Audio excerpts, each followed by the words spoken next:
Jesus said, "Then the kingdom of heaven will be like 10 virgins who took their lamps and went out to meet the bridegroom." Picture it, 10 young women, dressed for the occasion, lamps in hand. They had been invited to join the great wedding procession, a once-in-a-lifetime celebration.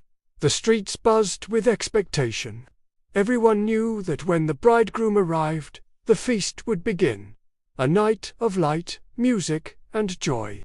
But the timing was uncertain. No one knew the exact hour. 5 of the women were wise. They carried small flasks of extra oil. Their lamps were steady, ready to burn long into the night. 5 were foolish, careless, overconfident.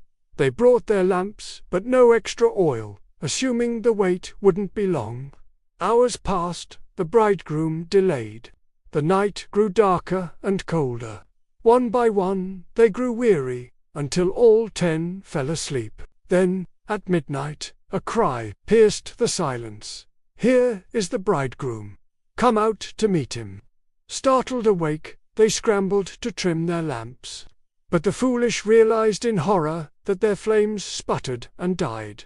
Their oil was gone. "Give us some of your oil," they pleaded with the wise. But the wise shook their heads. "No, if we give you ours, neither of us will have enough. Go, buy some for yourselves." So the foolish rushed away into the darkness to search for oil. And while they were gone, the bridegroom came.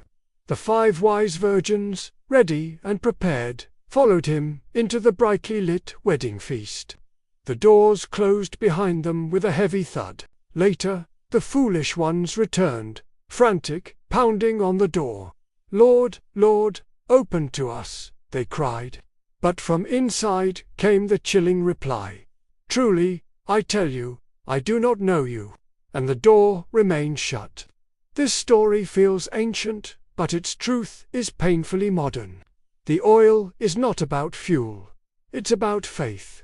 It's about readiness. The wise virgins represent those who take their spiritual life seriously. They prepare. They live awake, expecting Christ's return at any moment.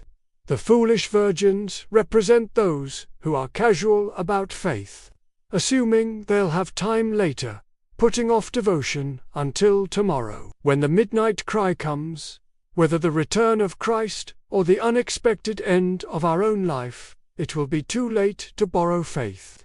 You cannot inherit someone else's oil.